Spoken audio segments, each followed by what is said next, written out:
Bonsoir à tous, ravi de vous retrouver pour cette nouvelle édition d'Au Quotidien. Au programme ce soir et comme chaque soir, l'actualité locale présentée par Laure Girard. Bonsoir Laure. Bonsoir Anthony, bonsoir à tous. Un invité média aujourd'hui dans le JT. Le directeur d'ICIMEN, anciennement France Bleu Maine, la radio locale de Radio France, qui change de marque. On en parle avec Patrick Delecroix. Et puis en deuxième partie d'Au Quotidien et pour toute la semaine, on vous proposera un programme exceptionnel en lieu et place de l'interview habituelle. Dans le cadre d'un partenariat avec Formasart, le salon de l'orientation qui est désormais en biennale et qui reviendra en 2026, nous vous proposons de découvrir chaque soir de nouvelles formations proposées sur notre territoire. Ce lundi, découverte de la licence commerce, vente, marketing digital au lycée Saint-Charles et la formation conception, rédaction web au Mans Université. Ça sera dans la suite, mais tout de suite, place à l'actu.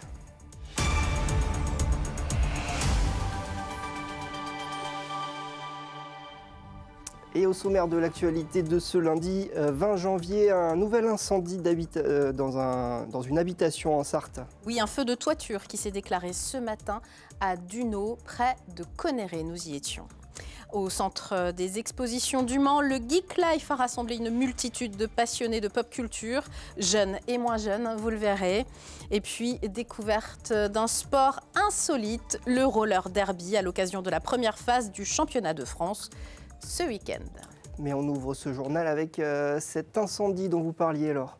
Un feu de toiture à Dunaud, près de Conneré, s'est déclenché ce lundi matin avant 9 h. 21 pompiers étaient mobilisés. Le reportage d'Elisa Cribier. Vers 8h30 ce lundi matin, Huguette aperçoit de la fumée s'échapper de la toiture de ses voisins. J'aperçois cette épaisseur de fumée qui sortait, ça m'a émotionnée, je suis sortie et en sortant, j'ai vu que c'était beaucoup plus grave. On a vu que ça brûlait, que ça fumait énormément, énormément. Puis on voyait les flammes, voilà ça. L'alerte est donnée à 9h20. 21 pompiers arrivent rapidement. Les gendarmes mettent en place une circulation alternée sur la départementale 323 jusqu'à 14h15. La maison, elle, est réduite en cendres. Le couple d'habitants, indemne, sera relogé chez leur famille. Il y avait déjà les pompiers, il y avait tout, mais j'avais un peu pitié pour ces pauvres gens, qui sont des personnes âgées, qui étaient là. On a bien vu même la cheminée qui tombait, on l'a vu tomber, oui. Et puis petit à petit, ça a malheureusement continué. Les causes du départ de feu restent pour l'heure inconnues. Et dans l'affaire des cadeaux du laboratoire Urgo, audience reportée pour les 14 pharmaciens sartois. Ils devaient être jugés ce lundi, mais les 14 pharmaciens concernés envisagent de reconnaître les faits qui leur sont reprochés. Les dossiers ont donc été renvoyés à l'audience de comparution sur reconnaissance préalable de culpabilité. Ça se passe le 19 septembre prochain. Ils sont accusés d'avoir accepté à titre personnel des cadeaux de luxe du laboratoire Urgo, montres, bijoux, sacs à main, entre autres. Au niveau national, près de 8000 pharmaciens auraient accepté ce type de cadeau. Le montant de la fraude commise par le laboratoire s'élève à 55 millions d'euros. Et nous vous en parlions la semaine dernière, une personne sans domicile fixe en détresse inquiète les habitants d'un immeuble des Sablons. Oui, au pied de cet immeuble, vous allez le voir, boulevard Schumann, un homme dort toutes les nuits dehors, parfois torse nu. Son état de santé psychique et physique inquiète de plus en plus les habitants. 25 d'entre eux ont signé une pétition qui demande la prise en charge psychiatrique de ce monsieur. Une place à l'EPSM de la Sarthe lui permettrait aussi de ne pas vivre dehors par ces nuits froides. Notre reportage de la semaine dernière montrait pourtant que la personne en question ne souhaite pas intégrer un foyer de nuit, ce qui lui est proposé régulièrement par les agents municipaux qui viennent le voir chaque jour. Le Geek Life a battu son record de fréquentation ce week-end. Et oui, 9300 visiteurs ont investi le centre des expositions du Mans à l'occasion de cette 6e édition. L'événement en pop culture en Sarthe, au programme jeux vidéo, exposition, danse ou encore séance de dédicaces avec de nombreuses célébrités. Pendant 2 jours, l'événement a attiré toutes les générations, comme l'a constaté Alexandre Ferrer. Les générations se rencontrent à travers l'événement pop culture du Mans. Les intérêts sont multiples, on joue, on se met dans la peau de personnages et puis on attend son tour. Pour avoir une signature et une petite photo avec le Bouzeux et Dobby.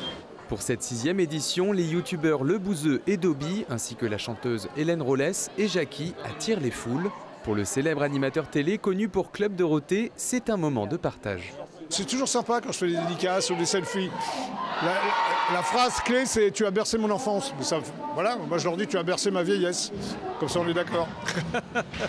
Un voyage temporel dans l'univers fictif, mêlant bande dessinée, jeux vidéo, jeux de société ou encore blockbuster. Être geek n'est pas une question d'âge.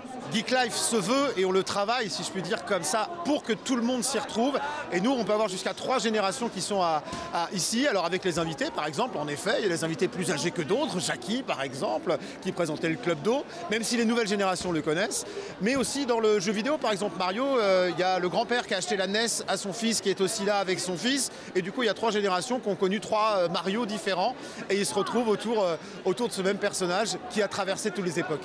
Découverte d'un autre temps pour les plus jeunes, avec ses consoles de jeux et ses manettes filaires. Nostalgie pour certains, et pour d'autres, c'est l'occasion de se mettre à jour. C'est toujours sympa de voir ce que l'on a pu vivre et puis ce qui est à vivre aujourd'hui. C'est toujours très sympa. Il ne faut pas rester uniquement que dans le passé, il faut voir aussi ce qui se passe aujourd'hui. Rien que ce samedi, l'événement a accueilli plus de 5000 personnes. Un rassemblement festif. La vie de geek se joue aussi en vrai et en groupe.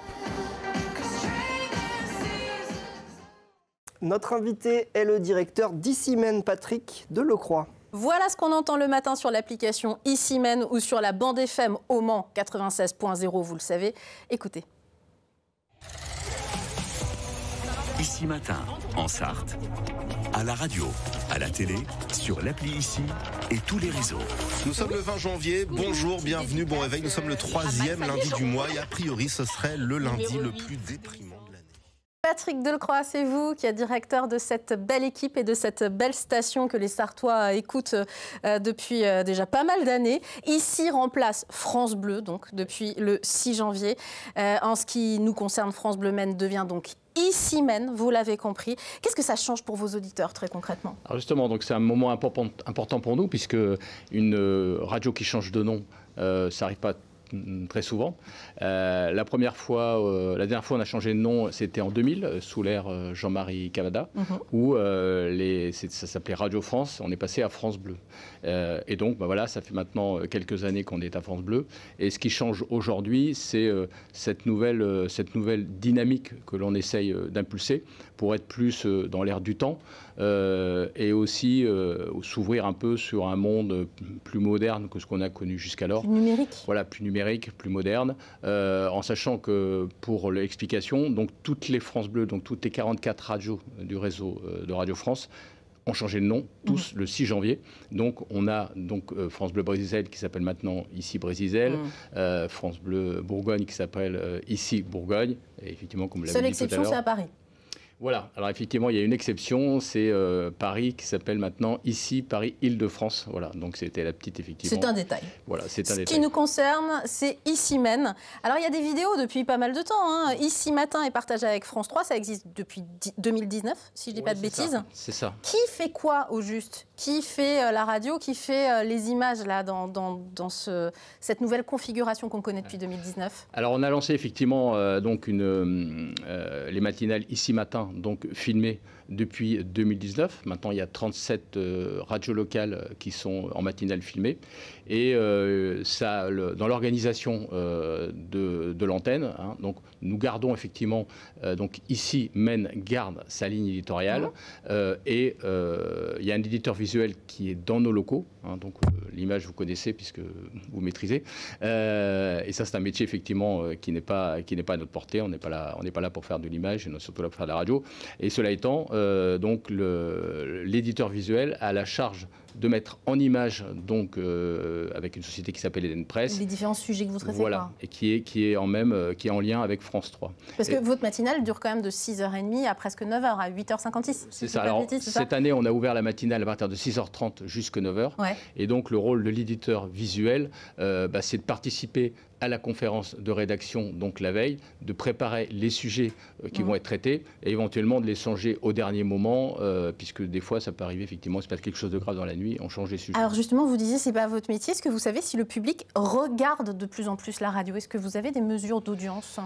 Alors, Oui, on a des mesures d'audience. Bon, dans ce qui concerne la radio, la radio progresse maintenant depuis de nombreuses années, donc ça c'est plutôt une bonne nouvelle. Elle existe en Sarthe depuis 2010, voilà, juin 2010. Exactement, ça fait 15 ans maintenant. Et donc en ce qui concerne l'image, on commence à avoir des bons retours, en sachant que les personnes, enfin les téléspectateurs, ne font pas toujours le lien avec la radio. Voilà, c'est un petit peu la surprise, mais on m'en parle de plus en plus. On me dit effectivement. Et alors, ce qui est intéressant, c'est qu'on touche en fait un public un peu nouveau et qui connaissait la radio parce qu'il écoutait de temps en temps, mais qui en fait maintenant bascule plutôt vers l'image. Et elle la regarde sur l'appli du coup. Tout à fait. Alors, il y a l'appli effectivement radio, donc maintenant ici.fr effectivement, où on retrouve avec l'application donc la possibilité de regarder en image la matinale de Ici Même.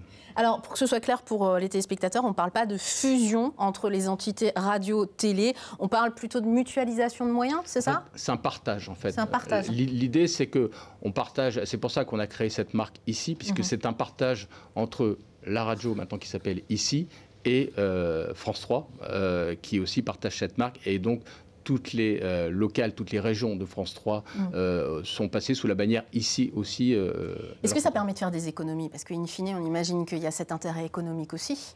Alors, ce n'est pas affiché comme tel aujourd'hui, je ne vais pas vous le cacher. Après, si vous voulez, dans l'organisation, ce qui est important, c'est que, effectivement, les sujets vont être beaucoup plus partagés sur le site de la marque Ici, avec, c'est pareil, une indépendance éditoriale de part et d'autre. Mais pour l'instant, il n'est pas dans l'air du temps de partager les moyens sous une autorité quelconque, donc ici Men ou ici France 3, justement pour faire des économies. Ce n'est pas le sujet du jour aujourd'hui. Pour l'instant, c'est un site internet en tout cas que vous alimentez des deux côtés, ici.fr. Retenez bien ce site parce que finalement, c'est ce qui va vous amener à avoir toutes les informations locales puisque c'est votre marque de fabrique. Ici, c'est la proximité, c'est le local. Ça tombe bien, on est confrères, donc bienvenue sur ce plateau. Ici Matin mène sur, je l'ai dit, on peut aussi écouter la radio tout simplement au Mans sur 96.0 ou sur l'application que vous allez retrouver sur tous les smartphones. Merci d'être venu nous présenter cette nouvelle marque. Merci à vous en tant que voisin. La ville du Mans et le Mans Métropole décident de quitter le réseau social X. Dans un communiqué, le bureau du maire du Mans, Stéphane Le Foll, s'inquiète de l'utilisation politique de la plateforme et du rapprochement de Musk avec des mouvements d'extrême droite en Europe. Rappelons que Donald Trump est investi à la présidence des États-Unis ce lundi soir et qu'Elon Musk devient son ministre de l'efficacité gouvernementale, en plus d'être le patron de X. Le compte Of Course Le Mans quitte donc ce réseau social et migre vers Blue Sky. Après vérification, la ville ne tweetait déjà plus depuis de nombreux mois. Allez, on découvre un sport maintenant, le roller derby, un sport de contact en roller et qui nous vient des États-Unis. Le roller derby 72 existe, lui, depuis 2011. Le club Manceau a accueilli la première phase du championnat de France ce week-end. Quelle est donc cette discipline pour ceux qui ne la connaîtraient pas encore? Les explications avec Alexandre Ferrer. Du patinage, des chocs au gymnase Michel Weber. Le Mans accueille pendant 2 jours le championnat de France de roller derby, un sport encore peu connu du grand public. Ça semble brutal un peu, mais bon, elles sont protégées, elles ont les coudières, les genouillères. Mais c'est vrai, quand on voit un match comme ça, on craint par moments les chutes. Moi, je trouve que c'est une discipline qui a l'air hyper physique, qui a l'air hyper intense, dont les règles ne sont pas très très claires. Mais j'ai l'impression qu'avec le public, on peut suivre un peu l'évolution du score. Deuxième événement officiel au Mans après celui du Sart & Furious en novembre dernier. Le club Manceau met à disposition des affiches pour comprendre son histoire et les règles du jeu. Le roller derby, donc, ça se joue donc, sur une piste, donc, on dit ovale ou oblongue, entre 2 équipes où vous avez dans chaque équipe une personne qui est attaquante, qu'on appelle étoile, et des personnes qui sont en défense, qu'on appelle les bloqueuses. Et donc le but, c'est de marquer des points en dépassant les adversaires, et c'est l'étoile qui marque les points en dépassant les adversaires. Une personne dépassée, 1 point marqué. 16 matchs de 2 fois 15 minutes sont disputés au cours de ce championnat.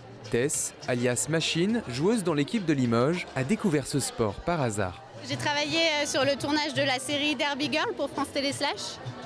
Et puis voilà, du coup je regardais les figurantes faire leur derby en arrière-plan et ça m'intéressait beaucoup plus que mes caméras. Et j'avais la chance que mon assistante faisait du derby, donc elle m'expliquait toutes les règles pendant qu'on travaillait, donc je me suis dit que je voulais faire ça.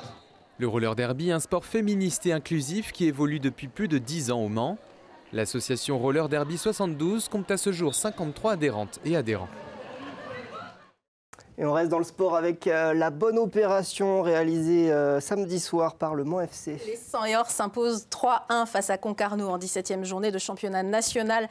Martin Rossignol ouvre le score à la 11e minute pour le plus grand bonheur de Colin Ancel et de tous les fans du Mans FC, suivi de Damé Gaillet et Adam Oujani en deuxième période. Amadou Samoura sauve l'honneur des Bretons de Concarneau en temps additionnel à la 91e minute. Autre actu foot.